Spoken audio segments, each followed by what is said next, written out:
Halo, jadi suami saya telah berselingkuh selama 2 tahun dan saya mempunyai bukti-bukti perselingkuhan mereka.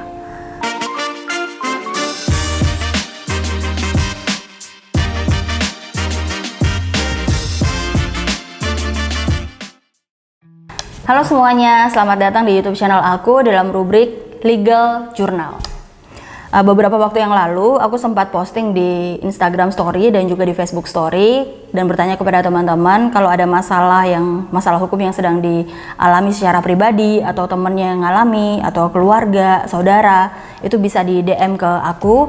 Nanti aku akan membahasnya secara singkat dan aku berterima kasih kepada teman-teman yang sudah meresponnya dan bersedia untuk mengirimkan permasalahannya itu untuk dibahas melalui DM dan juga di Facebook Messenger. Oke, jadi sesuai dengan janji aku akan mencoba untuk membantu menjawab setiap permasalahan tersebut. Nanti aku akan combine dengan aturan di Indonesia atau undang-undang di Indonesia ini mengaturnya seperti apa dan juga prakteknya di pengadilan itu nanti seperti apa. Oke, tanpa berlama-lama, yuk kita masuk ke rubrik Legal Journal yang pertama. Oke, jadi sharing pertama ini datangnya dari seseorang berinisial D.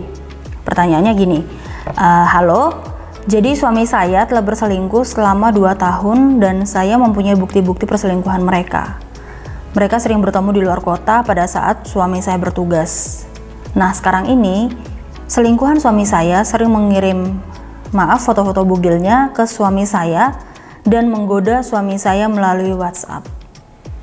Pertanyaan saya, kira-kira pasal apa yang dapat dikenakan pada pelaku selingkuh? Dan khusus untuk selingkuhan suami saya, pasal apa yang dapat menjeratnya? Apa sanksi untuk perbuatan seperti ini? Mohon sarannya. Terima kasih. Oke, jadi D tidak menjelaskan secara rinci gitu ya. Dia mengetahui perselingkuhan suaminya ini apakah dari pengakuan suami atau dari handphone atau dari orang lain yang menceritakan atau seperti apa. Dia tidak menjelaskan kronologinya seperti apa ya. Jadi secara bukti saya masih belum bisa menjelaskan dengan detail. Tapi saya bisa menangkap ada 2 pertanyaan yang ingin ditanyakan kepada saya dari D. Yang pertama adalah pasal yang dikenakan kepada pelaku selingkuh dan yang kedua adalah pasal yang dikenakan kepada pelaku pengirim foto bugil melalui sosial media. Oke, kita akan jawab satu persatu. Mengenai pelaku selingkuh, ini pasal yang bisa dikenakan adalah pasal 284 angka 1 Kitab Undang-Undang Hukum Pidana. Saya bacakan ya pasalnya.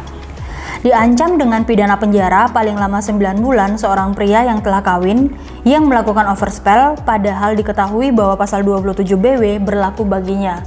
Oke, jadi ini bahasa hukum. Saya menyederhanakannya dengan ada 2 unsur gitu ya. Yang pertama adalah seorang pria yang telah kawin dan yang kedua adalah melakukan overspell atau melakukan hubungan seks. Jadi laki-laki yang tadi itu melakukan hubungan seks dengan perempuan yang bukan istrinya. Gitu ya, entah perempuannya sudah menikah ataupun belum menikah. Yang pasti adalah seorang pria yang sudah menikah itu melakukan hubungan seks dengan seorang perempuan yang bukan istrinya.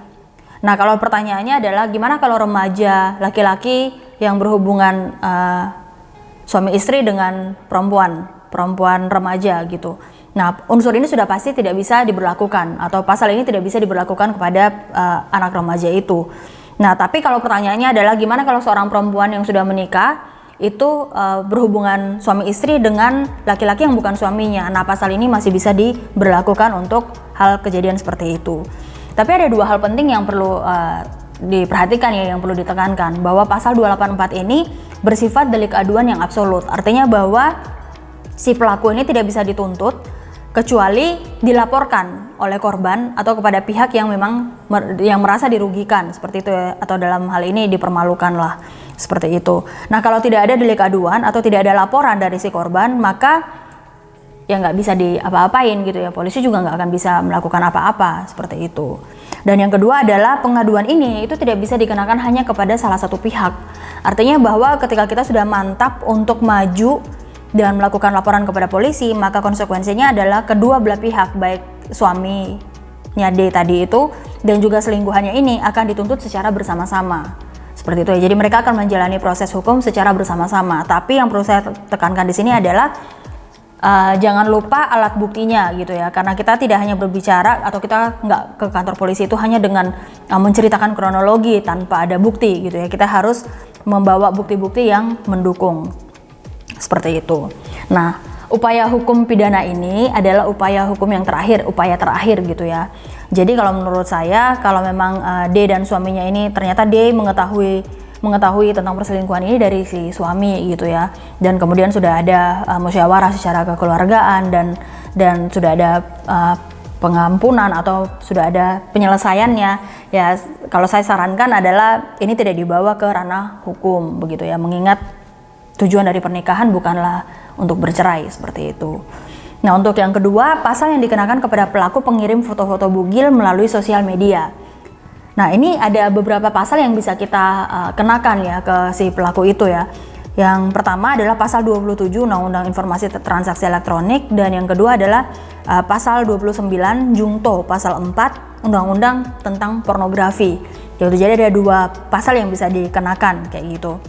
Nah, kalau pasal 27 ini lebih mengatur kepada mengirimkan gitu ya. Jadi bunyinya adalah setiap orang dengan sengaja dan tanpa hak mendistribusikan dan atau mentransmisikan dan atau membuat dapat diaksesnya informasi elektronik dan atau dokumen elektronik yang memiliki muatan yang melanggar kesusilaan, itu dipidana dengan pidana penjara paling lama 6 tahun dan atau denda paling banyak 1 miliar rupiah. Jadi untuk pelaku ini kita bisa melihat bahwa dia mentransmisikan gitu ya, dia mentransmisikan dokumen elektronik atau mentransmisikan informasi elektronik gitu ya melalui sosial media. Artinya bahwa dia mengirimkan informasi elektronik ini atau dokumen ini kepada pihak lain melalui sistem elektronik seperti itu. Nah, atau yang kedua kita juga bisa menjeratnya dengan pasal 29 Jungto pasal 4 Undang-Undang Pornografi. Nah, untuk pornografi ini itu bisa dipidana penjara paling singkat 6 bulan dan paling lama 12 tahun dan atau pidana denda paling sedikit 250 juta dan paling banyak 6 miliar rupiah.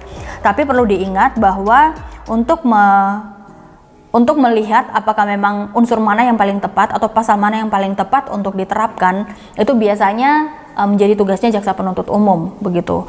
Yang paling penting adalah dia harus menyiapkan bukti-bukti yang cukup dan yang kuat yang mendukung laporannya tadi gitu ya. Kalau memang mentransmisikan atau mengirimkan, dia harus memang memastikan bahwa itu handphone dari si perempuan itu atau si pelaku itu yang memang benar dia menunjukkannya kepada suaminya, dan foto-fotonya itu memang foto-foto yang nggak benar gitu ya, foto-foto tentang ketelanjangan atau tampilan yang mengesankan ketelanjangan dan lain sebagainya seperti itu. Nah demikian penjelasannya, semoga bermanfaat bagi si D dan juga bagi teman-teman lain yang sedang menonton video ini. Kalau ada teman-teman lain yang ingin bertanya atau ada ide atau saran yang lain, bisa komen di bawah atau bisa DM ke Instagram aku @melanilasa. Bagian yang menarik nanti akan kita bahas di video selanjutnya. Oke, sampai jumpa di rubrik Legal Journal berikutnya. Salam keadilan.